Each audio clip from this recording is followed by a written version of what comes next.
Warning, this video contains flashing images and humour that some may find offensive.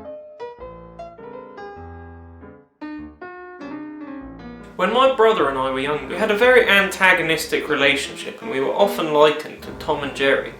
But now that we're in our 20s and depressed, it's more like the two Squidwards.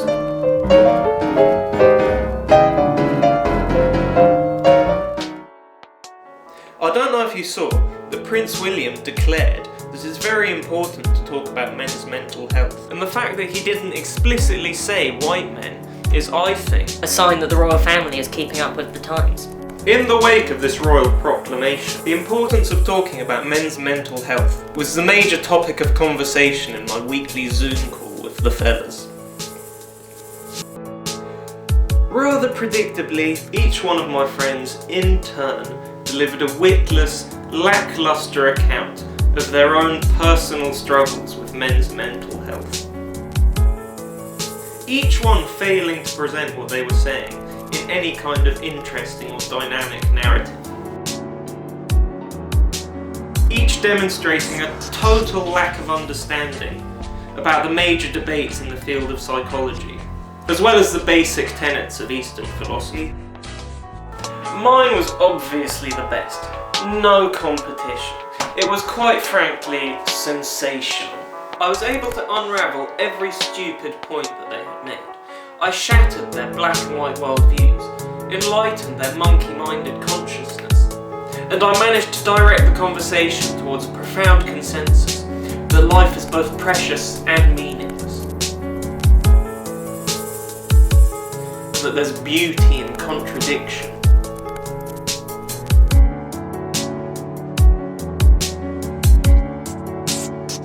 After the call, I was reflective in my thoughts.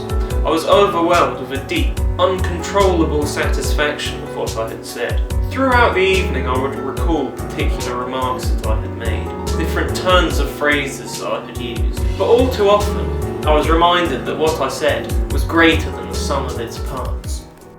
As I slept that night, the memory of my friends' faces, as they listened to me in awe, dangled over my crib like a mobile. My own poignant words, carrying me off to sleep like a mother's lullaby.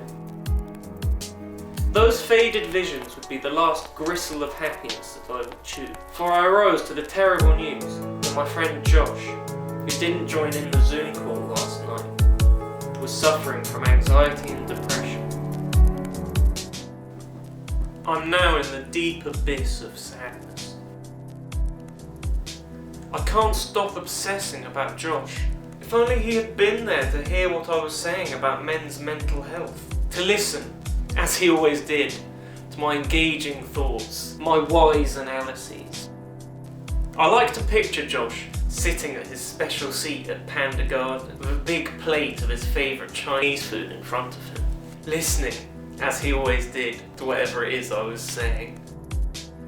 I say I like to picture it, but actually the image haunts me. Josh. He won't answer his phone or reply to his messages. I try not to think about how I could have stopped all this.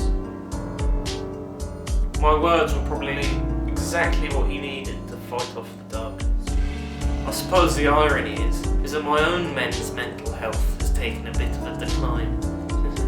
Now, rather than supporting my friends with pitch-perfect, astute observations that help them carry on through the day, I sit around feeling blue.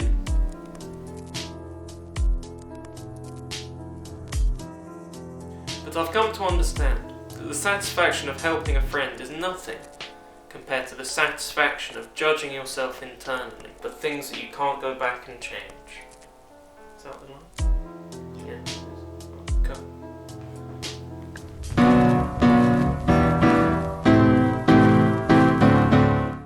Poor Josh.